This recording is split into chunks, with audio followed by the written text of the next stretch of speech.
আল্লাহ সুবহানাহু ওয়া তাআলার প্রশংসা করতে হবে।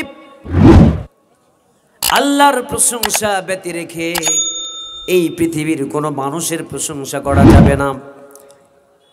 কারণ পৃথিবীতে অসংখ্য নিয়ামতের মাঝে যিনি আমাদেরকে ডুবিয়ে রেখেছেন, অঢেল নিয়ামতের মাঝে যিনি রেখেছেন, তিনি আর কেউ নন, তিনি হচ্ছেন আমার রব। এই জন্য প্রশংসা হবে একমাত্র কেবলমাত্র কার? জোরে বলেন কার? সে আল্লাহর প্রশংসা করতে হবে। আল্লাহর প্রশংসা আগে বান্দা কখনো শেষ করতে পারবে না। ওয়ালাউ আন্নামা ফিল আরদি মিন শাজারাতিন আকলাম ওয়াল বাহরু ইয়ামুদ্দুহু মিন বা'দিহি সাবআতু আবহুরিম মা নাফিদাত কালিমাতুল্লাহ ইন্নাল্লাহা আজিজুন হাকীম। জোরে জোরে বলি আল্লাহু আকবার।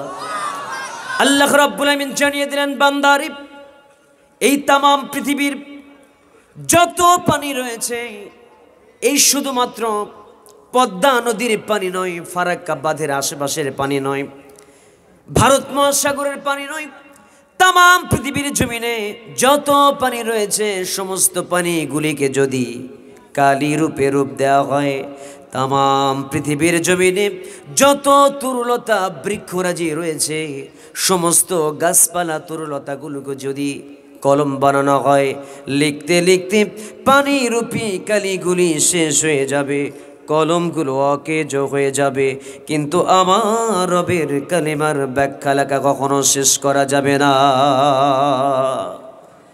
কিন্তু আল্লাহর কোন গোলাম যদি সুন্দর করে একটা সেন্টেন্স সুন্দর করে পড়ে নেয়, আলহামদুলিল্লাহি রাব্বিল আলামিন, তামাম পৃথিবীর জমিনে যত প্রশংসা আছে সমস্ত প্রশংসা একমাত্র কেবলমাত্র আল্লাহর একটা সেন্টেন্সের ভিতরে সুন্দর করা সব ইনক্লুড হয়ে যায়। বলেন সুবহানাল্লাহ। সে আল্লাহর প্রশংসা করতে হবে। সে আল্লাহর প্রশংসা কেন করব? কোরআনুল কারীমকে যদি প্রশ্ন করা হয়, কোরআন তুমি জবাব দিয়ে দাও, উত্তরটা দিয়ে দাও, আল্লাহর প্রশংসা কেন করতে হবে জানতে চাই। জোরে বলুন তো, কোরআনুল কারীম তার জবাব দিতে পারে কি পারে না? এই কিতাব তেমন একটা কিতাব, মা ফাররাতনা ফিল কিতাবি মিন শাই, তামাম পৃথিবীর জমিনে যত বিষয় রয়েছে, যা কিছু আছে, সকল কিছু কোরআনুল কারীমের ভিতরে ইনক্লুড হয়েছে, ইনভলভ হয়েছে। সকল সমস্যার সমাধান দিতে পারে আল কোরআন। জোরে কথা বলেন। সকল প্রবলেমের সলিউশন দিতে পারে হোলি কোরআন। জোরে বলেন ঠিক কিনা? তাই কোরআন সুন্দর করে জবাব দিচ্ছি, ইয়া আইয়ুহান নাসু উবুদু রাব্বাকুমুল্লাযী খালাকাকুম ওয়াল্লাযীনা মিন ক্বাবলিকুম লাআল্লাকুম তাত্তাকুন। জোরে জোরে বলা যায় কি আল্লাহু আকবার। আল্লাহ তাআলা বলছেন, ইয়া আইয়ুহান নাস, হে মানব জাতি, সুবুদু রাব্বাকুমুল্লাযী খালাকাকুম, সেই রবের গোলামি করো, সেই রবের আনুগত্য করো যে রব তোমাকে সৃজন করেছেন। আর তোমাকে শুধু সৃজন করেন নাই, তোমাদের পূর্ববর্তী যারা পৃথিবীর জমিনে এসেছিল আল্লাহ রব্বুল আলামিন তাদেরকেও সৃজন করেছেন।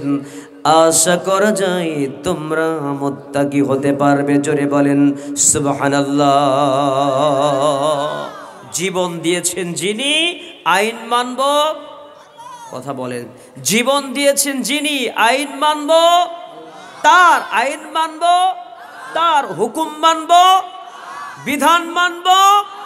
আল্লাহ ছাড়া এই পৃথিবীতে আর কারো আইন মানা, বিধান মানা যাবে না, হুকুম মানা, আনুগত্য করা, মাথা নত করা যাবে না। একমাত্র কেবলমাত্র মাথা নত হবে কার কাছে? একটু জোরে কথা বলেন, কার কাছে? আল্লাহর কাছে। কারণ আমার রাজ্জাক, খালেক, মালিক সকল কিছুই তো তিনি আমার রব। কথা বলেন ঠিক কিনা? তিনি শুধু আমাকে সৃজন করেন নাই, বিশ্ব ব্রহ্মাণ্ডের ভিতরে যা কিছু আছে সকল কিছুর স্রষ্টা তিনি কে? লিল্লাহে তাকবীর। আল কোরআনের আলো, দুনিয়ার মুসলিম কয় হও? এক হও। জোরে বলি আল্লাহুম্মা আমিন। ভাই আমার কষ্ট হচ্ছে? আমার আলোচনা বুঝতে কি অসুবিধা হচ্ছে? কোনো সমস্যা হচ্ছে না তো?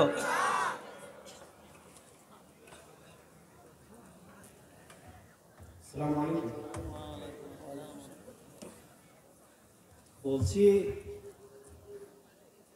এত ইসলামী মাহফিল, তাই তো? ইসলাম কার কাছ থেকে পেয়েছি? কার দ্বারা? আল্লাহ রসুলের দ্বারা, তাই না? আল্লাহ রসুল বক্তৃতা করেছেন না করেননি? আল্লাহ রসুল বক্তৃতা করেছেন? করেছেন।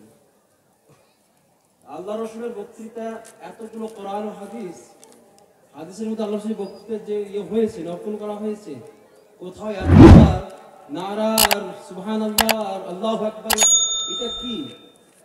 আল্লাহ রসুল এতগুলো বক্তৃতাতে কোথাও হাদিসের মধ্যে আছে?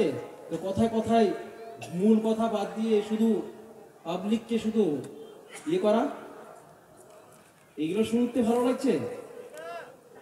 ভালো লাগছে? ভালো তো লাগবে, লাফাতে তো ভালো লাগে না? আরে ভাই, 10 মিনিট সময় কি করে 10 মিনিটে 20টা কথা বলে 20টা মানুষ উপকৃত হবে সেই ভাবনা রাখতে হবে। আমি আগে বলেছিলাম একেবারে কোরআন ও সহিহ সুন্নাহর আলোকে একটা টপিকের উপরে নির্ভেজাল বক্তৃতা হতে হবে। কোন রকমের আমি বুঝতে পারছি না যে এই মজলিসগুলো কেন সাজে। আমি অনুরোধ করবো আমাদের মেহমান সাহেবকে যে আপনি একেবারে টপিকের উপরে কথা বলবেন। কারণ আল্লাহ রাসূল সাল্লাল্লাহু আলাইহি ওয়াসাল্লামের আদর্শ যদি দিতে হয়, বক্তৃতা আল্লাহ রাসূলের আদর্শ হতে হবে। জি।